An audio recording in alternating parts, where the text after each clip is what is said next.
예수를 믿지 않다가 예수를 믿고 나면 가치관이 바뀌게 됩니다. 여러분 그 가치라는 거 잘 알죠? 예를 들자면 은보다는 금이 더 가치가 있고 1,000원짜리보다는 10,000원짜리가 더 가치가 있습니다. 값어치 있는 것은 가치다라고 이렇게 말하죠.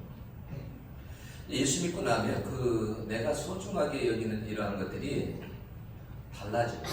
바뀌어져요.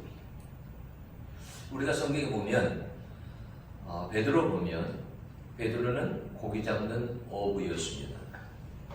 고기 잡는 어부로 있다가 예수님을 만나가지고 나중에 그물을 다 버려두고 고향을 버리고 예수님을 줬습니다.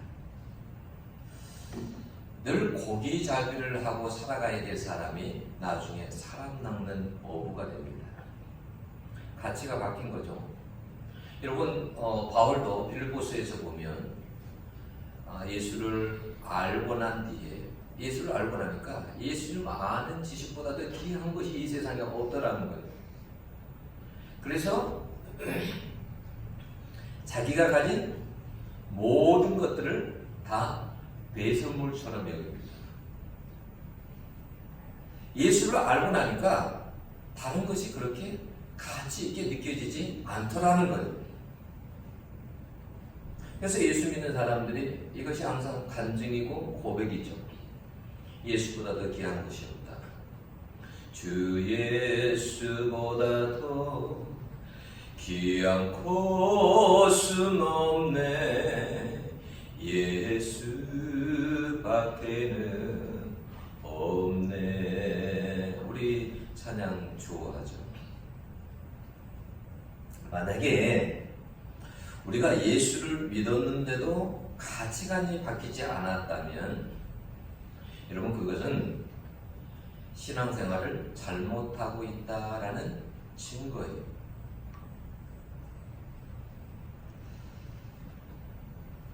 당연히 예수를 믿으면 가치가 바뀌어야 됩니다.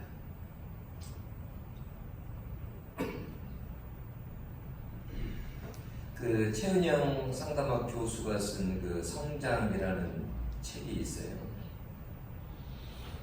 이분은 이제 목사님 딸로 그렇게 자랐습니다.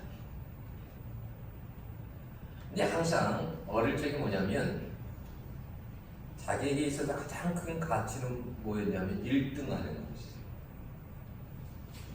그러니까 2등을 하면 괴로워서 살 수가 없어요. 그래서 항상 1등을 하곤 했습니다.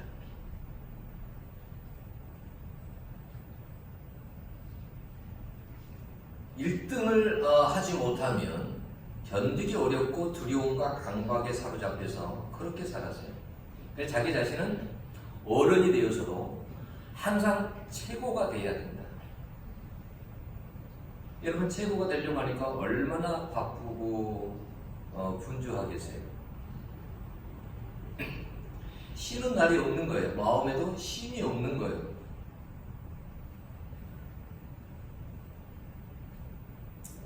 자신은 어느 날 최고를 위해서 그렇게 열심히 뛰고 있는데 학교에서 한 통의 전화가 와요. 자기가 이제 상담 쪽으로 한다고 비행 청소년들 상담하고 만나고 이런 일을 하는데 학교에서 한 통의 전화가 왔는데 자기 아들이 중학생인데 옥상에서 담배를 피우다가 발견된 거예요. 그러니 그 어머니가 어떻게 했어요? 자기는 밖에서 비행 청소년들을 선도한다고 다니는데 자기 아들이 비행 청소년이 되어 있는 거예요. 자기가 너무 바쁘다 보니까 아이하고 같이 할 시간이 없는 거예요. 그래서 아들은 그 시간에 PC방으로 친구들과 어울려서 담배 피우고 그렇게 빗나가면서 생활을 했던 거예요.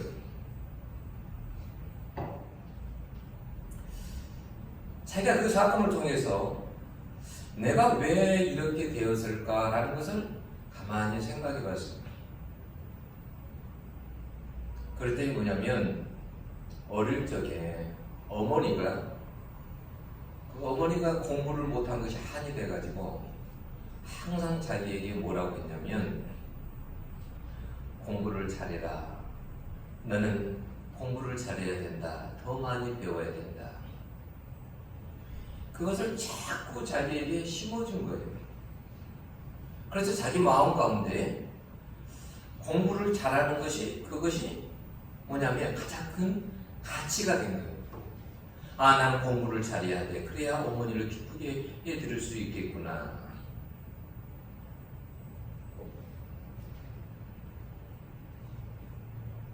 근데 자기가 이제 그런 가운데서 생각해보고 그리고 예수님을 생각해보니까 예수님은 자기가 1등을 하지 않아도 자기 자신을 예뻐한다는 것을 알게 돼요. 아, 예수님은 내가 꼴등해도 나를 미워하지 않으시고 나를 위해서 하나님께서 예수님을 이 땅에 보내주시고 십자가에 예수님 못 박혀서 죽게 하시고 예수님처럼 자기를 사랑한 분이 없는 거예요. 그 은혜를 알게 되니까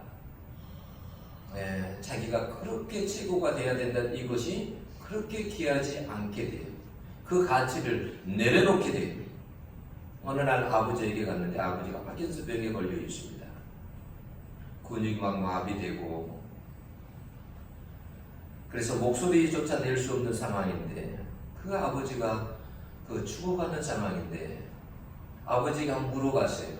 아버지, 하루 종일 누워서 아버지 뭘 생각하고 그렇게 보내세요? 라고 물어봤더니 아버지에서 뭐라고 하냐면 말하기 힘든 아버지가 겨우 뭐라고 하냐면 성경이라고 말합니다. 그러니까 아버지가 그렇게 아프면서도 죽어가면서도 붙잡고 있는 것이 뭐냐면 진리의 말씀을 붙잡고 사는 것을 보면서 자기가 지금까지 내가 잘못된 가치를 가지고 살았구나 라는 것을 알게 되고 거기에서 돌아서게 돼요. 가치관이 바뀌게 되니까 자기 마음 가운데 평화가 오게 되고 또 더 많은 것이 자기 자신에게 이렇게 주어지는 것을 자기가 알게 됩니다. 우리가 어떤 것에 가치를 두고 살아야 할까? 우리는 눈에 보이는 이러한 가치를 매우 중요하게 생각하고 살아갑니다. 그렇죠? 여러분, 그것이 돈이 될 수도 있고 스펙이 될 수도 있고 인기가 될 수도 있고 건강이 될 수도 있고 쾌락이 될 수도 있습니다. 이것은 부인할 수 없어요. 이 세상에서 너무나 중요한 가치라는 것을 우리는 부인하지 못해요. 그래서 우리가 이런 것을 붙잡으려고 헌신의 힘을 다해서 살아갑니다. 가난한 사람은 어떻게 해요? 가난하게 살았기 때문에 부자가 되는 것이 소원이에요. 거기다 가치를 두고 살아가요. 돈 한번 벌어봤으면, 부자가 되어봤으면, 그래서 그 돈만 있으면 자식들 공부도 시키고 집도 사고 땅도 사고 여행도 가고 무엇이든지 다 할 수 있을 것 같습니다. 그것이 가장 큰 가치처럼 생각이 돼요. 그분의 책에 보면 그런 이야기도 나오더라고요.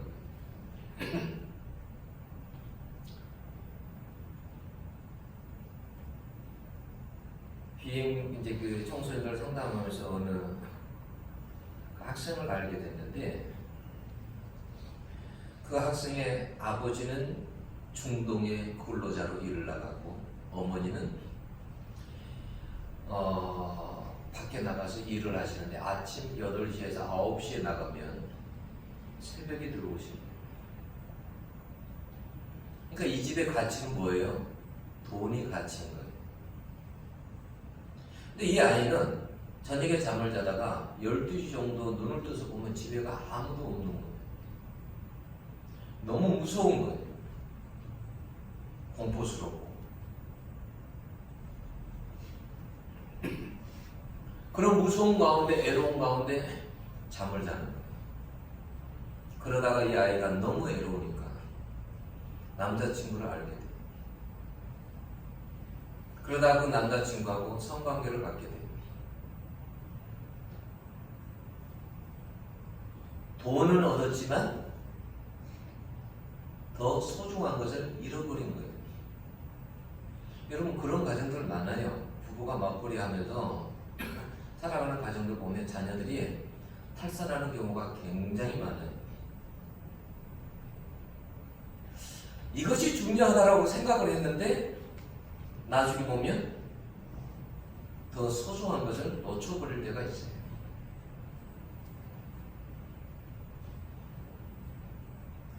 예수님이 이 세상에 오셔서 어떻게 예수님이 사셨을까? 예수님이 이 세상에 오셔서 내가 어떻게 인기를 유지할까? 어떻게 하면 부자가 되어볼까? 먹고 마시고 즐기는 것을 목표로 살지 않았다는 거예요. 그래서 우리가 예수님의 삶을 보면 가치 있는 삶이 어떤 것인지 알게 돼요. 여러분, 예수님이 사단이 예수님을 시험할 때에 그때 보세요. 높은 데서 뛰어내려라. 뛰어내리면 인기 있겠죠.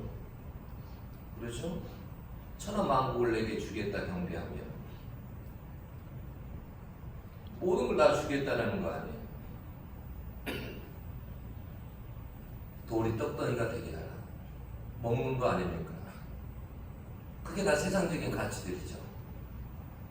얼마나 귀한 가치들입니까? 그런데 그것을 예수님은 다 거부하셨어요.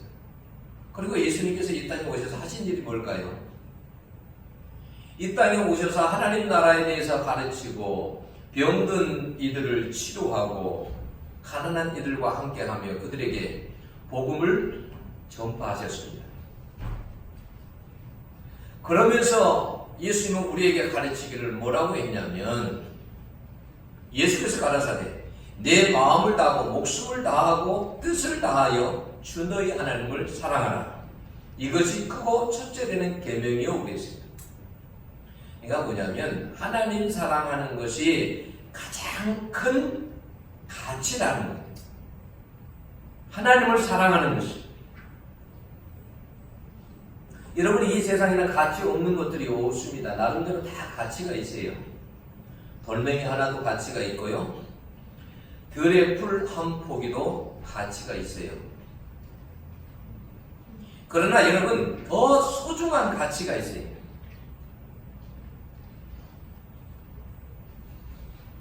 우리가 살아가면서 인생을 살아가면서 놓지 말아야 할 가치가 있어요. 그런데 그것을 붙잡고 살아간다는 것이 쉽지 않아요. 우리는 세상에 가치 있는 것들을 붙잡고 살아가려고 합니다. 그래서 주님이요, 오늘 본문의 24절에 보면 좁은 문으로 들어가기를 힘쓰라 그랬어요. 좁은 문으로 들어가기를 힘쓰라. 그러면 좁은 문은 어떤 사람들이 들어갈까요?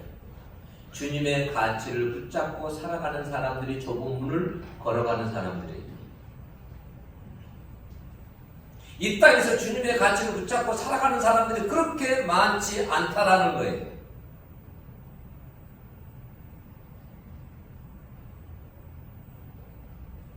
(6절에서) (9절의) 내용도 이와 관련된 내용이에요. 무슨 내용이 나와 있습니까? 한 사람이 포도원에 무화과 나무를 심었다라고 했습니다. 포도원에다가 무화과 나무를 심었으니까 특별한 나무죠. 정말 사랑한 거죠. 그런데 열매가 없었답니다. 열매가 맺어야 될 시기에 열매가 없었어요. 3년 동안 가봤어요. 올해 열매가 있을까? 가봤는데 없어요. 또 가봤어요. 없어요. 그 다음에도 갔어요. 없어요. 그 말은 어떤 말이냐면 주님의 가치로 살아가는 그 사람들, 그런 열매를 맺는 그런 사람들이 없었다라는 말입니다. 주님이 원하는 그런 열매가 없었다라는 거예요. 가치 있는 열매. 자, 오늘 본문의 내용은 어떤 내용이에요? 예수님이 어느 회당에서 가르치고 있었어요. 가르치면서 그때 예수님께서 18년 동안 곱사로 살았던 사람을 보았어요. 그래서 주님이 회당에서 그 18년 된 곱사등을 가진 사람, 그 사람을 나오라고 했습니다. 그리고 많은 사람들 앞에서 세우시고 안수하면서 고쳤습니다. 그 사람이 얼마나 곱사등이었을까 모르겠어요. 이 허리가요 완전히 굽어졌을 거예요. 하늘을 못 보고 아마 이렇게 땅만 봤을 거예요. 그럴 정도로 허리를 펴지를 못했어요. 그런데 해당장이 뭐냐면 분을 내면서 화를 내면서 사람들에게 한 6일 동안 일할 시간이 있는데 왜 하필이면 안식일이냐, 다른 날 와서 치료를 받으면 되지 않느냐, 지금 화풀이를 사람들에게 하고 있는 거예요. 예수님에게 못하고. 안식일에는 안 된다라는 거예요. 이 사람은 뭐에 어디에다 가치를 두고 있는 거예요? 안식일에 가치를 두고 있는 거예요. 여러분, 안식일에 하나님께서 안식일의 법을 주셨죠. 근데 유대인들은 거기에다가 많은 조항들을 달았어요. 안식일을 더 잘 지키기 위해서. 그걸 유전이라고 해요. 그러니까 이러한 조상 대대로 내려온 이러한 유전을 아주 소중한 가치로 알고 있었습니다. 그래서 안식일에는 어떤 일도 안 해야 돼요. 주님의 가치와 부딪히는 거예요. 주님은 뭐냐면 안식일에 이 여인을, 이 18년 된 곱사등을 거쳐서 그에게 진짜 안식을 주시는 거예요. 여러분 16절에 보면 그 원문을 직역하면 어떻게 되냐면 보라 10년 하고도 8년을 이런 말이에요. 자, 보아라. 10년도 얼마나 긴 시간 아니냐. 그런데 거기에다가 8년을 더 알았지 않느냐.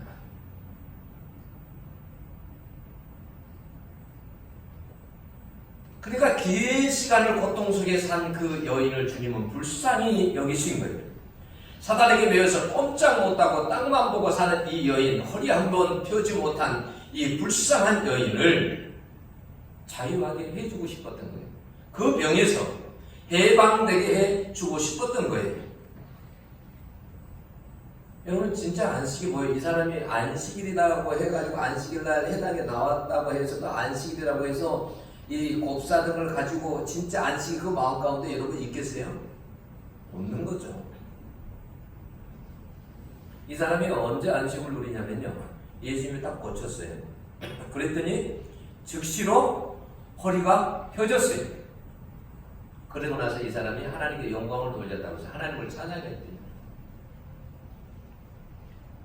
그런데 거기에 보면 그게 미완료 과거형이거든요. 그러니까 그녀가 계속해서 하나님께 영광을 돌리고 있었다. 그녀가 그러니까 낳고 나서 얼마나 감사한지 마음에 힘이 있는 거예요. 그래서 하나님을 계속 어떻게 해요? 찬양한 거예요. 이게 안식 아니에요? 이게 진정한 안식. 여러분 교회 안에만 왔다고 해가지고 마음에 쉼을 얻고 안식을 얻는 게 아니에요. 만약에 여러분들이 이 자리에 왔는데 지금 계속 시험 보는 생각만, 지금 공부하는 생각만 하고 있다 그러면 어떻게 할까요? 마음속에 안식이 없는 거죠. 여러분 여기 왔는데, 교회에 왔는데 계속 여자친구만 생각하고 남자친구만 생각하고 어떻게 해요? 그것도 안식이 없는 거예요. 이 자리에 왔는데 계속 장사만 생각하고 돈만 생각한다. 그러면 어떻게 할까요? 그 사람도 참된 쉼이 없는 거예요. 뭐에 매여 있는 거예요? 그런 것들이 세상의 것들에 매여 있는 것이죠. 여러분 사단은 아주 적극적으로 여러분 우리들을 매고 묶습니다. 그런데 예수님은 이런 것에서 우리를 자유케 하고 풀어내십니다. 여러분 18년 동안 무슨 안식이 있었겠어요? 주님은 이 사람에 대해 뭐라고 하냐면 아브라함의 딸이다 이렇게 말합니다. 유대인들이 가장 존경하는 아브라함의 딸이다라고 말을 해요.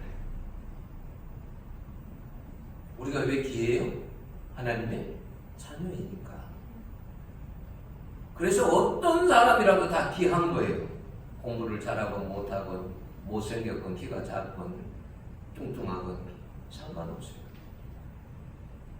우리가 하나님의 자녀라는 것 때문에 다 귀한 거예요. 그러니까 예수님이 말하는 거예요. 아브라함의 딸이다. 얼마나 귀한 사람이냐. 이 여인은 이런 말을 한 번도 아마 들어보지 못했을 것입니다. 누가 이 사람을 가치 있게 보았겠습니까? 쓸모없는 사람, 가치 없는 사람으로 보지 않았겠어요? 그동안 얼마나 멸시와 전대 수치를 받으며 살았을까요? 우리가 사람의 가치를 절대 애모로 여러분 판단해서는 안 돼요. 그 사람이 얼마나 많이 배웠느냐, 못 배웠느냐, 박사학위를 가지고 있느냐, 없느냐 이런 걸로도 판단하면 안 돼요. 얼마나 그 사람이 많은 재물을 가지고 있느냐, 많은 부자냐, 그렇지 않느냐 이거 가지고도 사람을 판단해서도 안 돼요.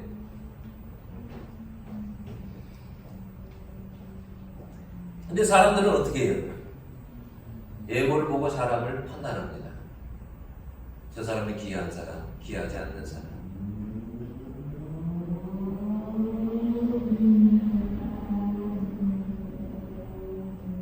그러니까 이 사람은 짐승만도 못한 사람으로 취급을 받아왔습니다. 15절을 한번 볼까요? 15절 한번 보겠습니다. 우리 같이 읽겠습니다. 시작. 주께서 대답하여 이르시되 외식하는 자들아 너희가 각각 안식일에 자기의 소나 나귀를 외양간에서 풀어내어 이끌고 가서 물을 먹이지 아니하느냐.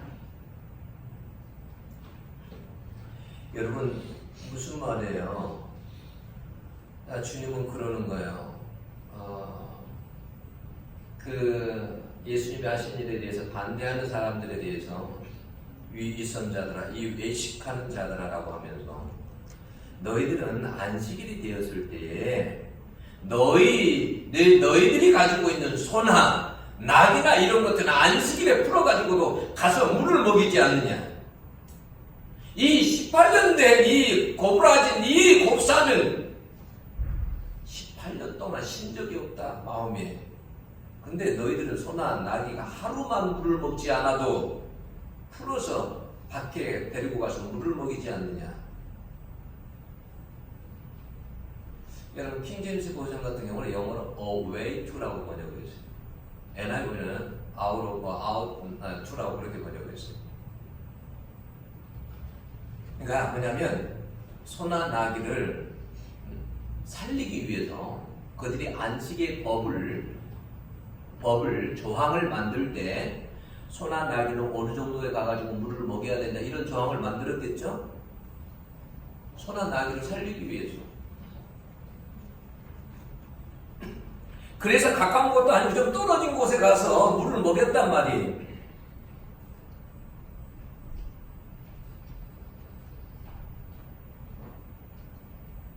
너희들은 그러니까 소나 양은 관심이 있어도 이런 18년 동안 묶여있는 이러한 여인, 허리가 굽어져 있는 여인에게는 너희들은 관심도 없다라는 말이에요. 너희들의 가치가 잘못되었다라는 거예요. 돈이 되는 소나 나귀는 가치가 있고 이런 사람 너희들은 가치 없게 생각을 한다라는 거예요.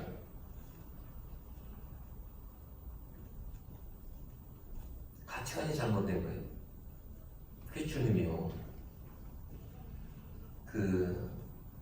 18절에 보면 그러므로 예수께서 이르시되 하나님의 나라가 무엇과 같을까? 내가 무엇으로 비교할까? 이렇게 말해요. 여러분 그러므로라는 말은 앞에 것을 받는 거잖아요. 앞에 거하고 지금 연관이 있는 거예요. 이 18년 된 이 병을 고치는 거하고 지금 이 하나님께서 예수님께서 말씀하신 이 비유하고 용관이 있다라는 거예요. 예수님께서 내가 하나님의 나라를 내가 무엇으로 비유를 할까? 그러면서 겨자씨 비유와 누룩 비유를 말씀하십니다.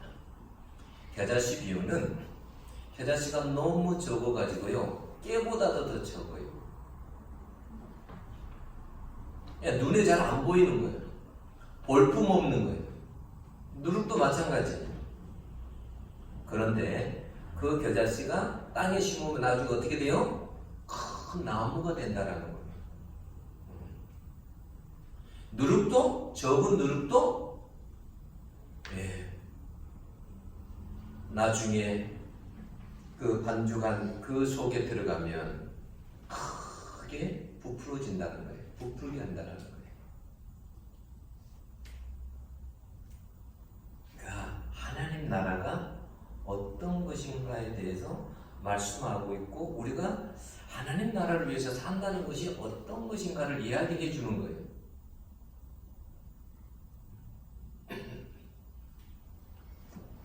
우리는 항상 그런 거에 관심이 많죠.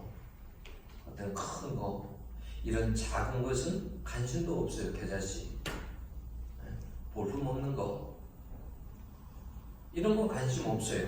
그런데 그 속에 하나님 나라가 있다라는 거예요. 그 속에.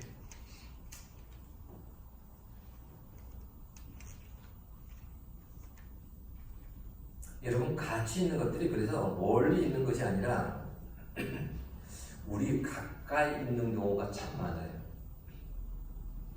우리는 막 가치를 다른 데서 찾아요.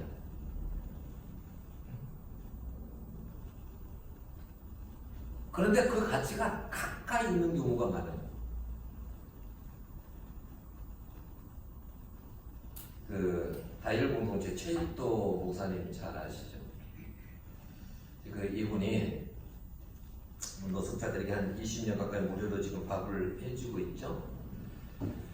근데 이분이 그런 생각을 처음부터 가졌던 게 아니에요. 근데 청량리 역이 있잖아요. 어느 날 청량리 역을 나갔어요.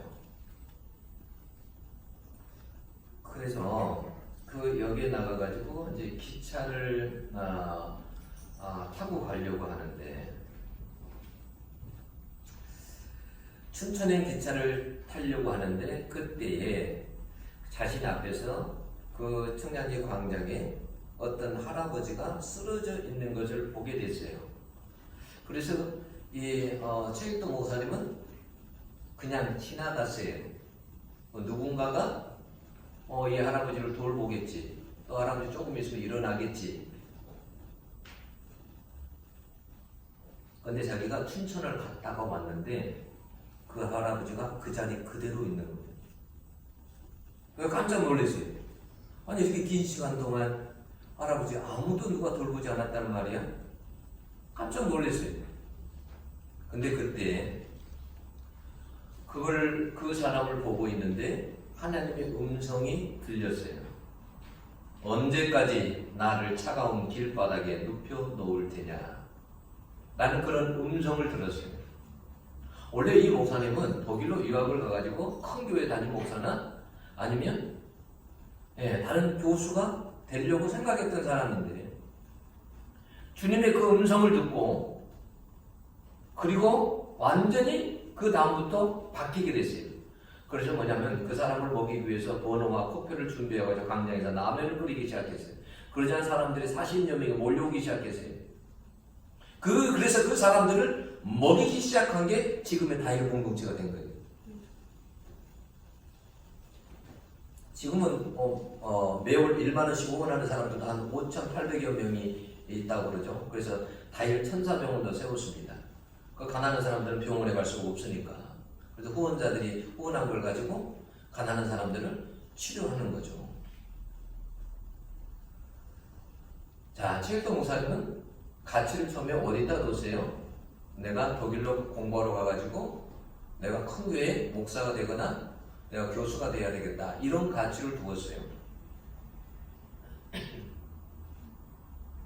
여러분, 우리가 생각하는 하나님의 가치와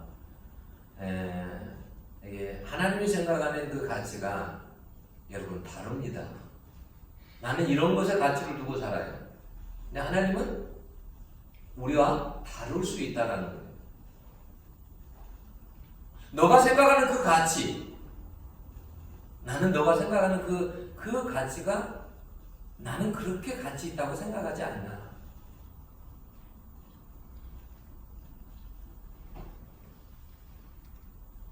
해당 안에 가까운데 18년 된 곱상 그 여인이 있어졌습니다. 아무도 여러분 그 사람에게 가치를 두는 사람은 아무도 없었습니다. 여러분이 소홀히 여기는 것에 하나님의 가치, 하나님 나라가 여러분이 있을 수 있습니다. 여러분이 소홀히 여기는 것에.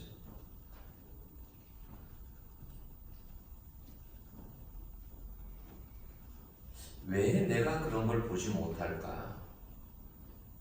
왜냐하면 내 가치만 보기 때문에 그래요. 여러분 해당장이 가진 가치가 주님의 가치와 어때요? 같지 않았습니다. 우리가 여러분 생각해야 돼요. 내가 인생을 살 때 내 가치를 가지고 살까? 아니면 주님의 그 가치를 가지고 살까? 이걸 뭐라고 하냐면 가치의 충돌이라고 그래요. 가치 간의 충돌.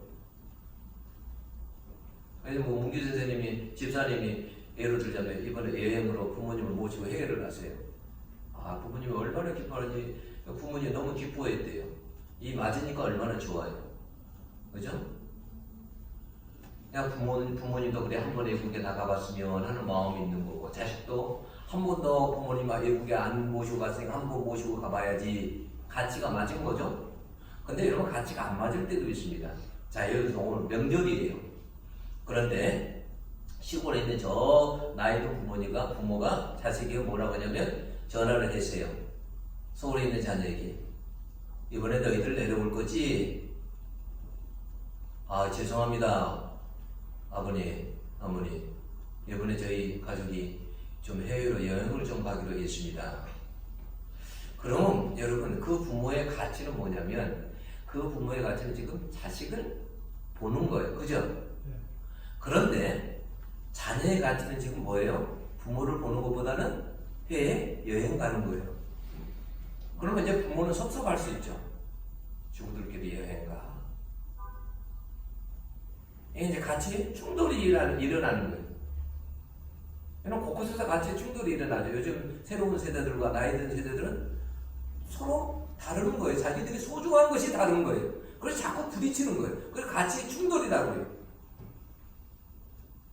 저는 여러분들에게 하나를 더 말하고 싶어요. 우리 가운데 뭐가 일어나야 되냐면 가치의 혁명이 일어나야 돼요.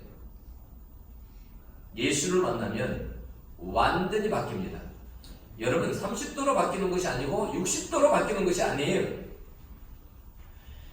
여러분 360도로 바뀌는 것도 아니고요. 180도로 바뀌는 거예요.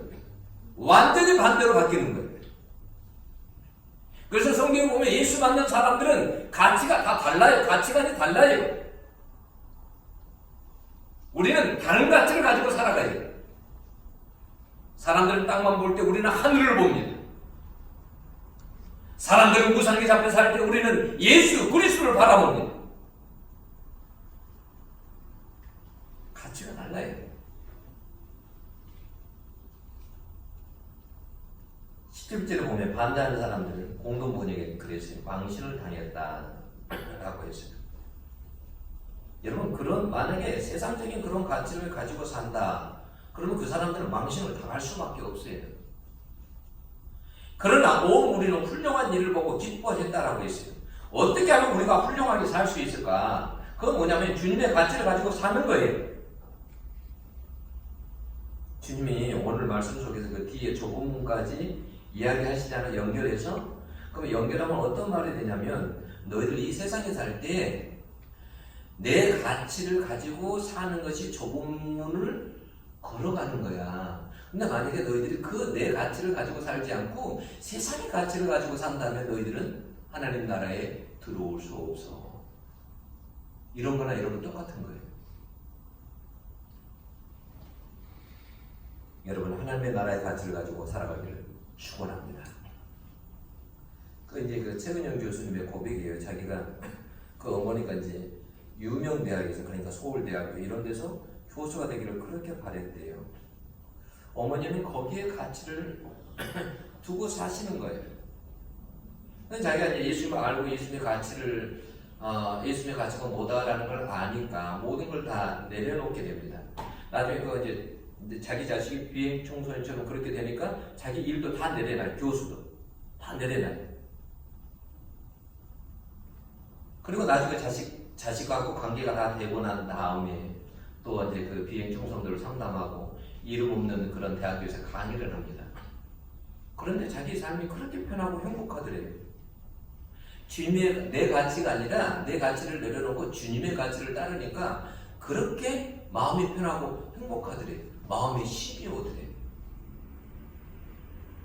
그랬더니 어느 날 서울대학교에서 강의할 수 있도록 강의의 길이 열렸어요. 그 많은 교수들 중에서 학생들에게 뭐냐면 평가를 받았는데 최고 평가를 받는 교수가 됐어요. 학생들 중에는 교수님을 닮고 싶은 사람이 많이 생겨났어요. 그때마다 그 교수님이 그렇게 말합니다. 나를 닮지 말고 나를 이렇게 만든 예수님을 닮아라. 이분이 예수에다가 가치를 두고 사는 거예요. 예수님에다가. 그는 말합니다. 이 세상의 가치를 붙들고 살지 말라고. 하나님의 가치를 붙들고 살라고. 저도 여러분들에게 말합니다. 우리가 이 세상을 살아갈 내가 인생을 어떻게 살아갈 것인가? 내 삶을 어떻게 살아야 잘 살 수 있는가? 그건 다른 게 아니라 주님의 그 가치를 가지고 그러한 가치관을 가지고 사는 것이 잘 사는 것이요 훌륭하게 사는 것이요 하늘을 향해서 가는 길입니다. 기도하겠습니다.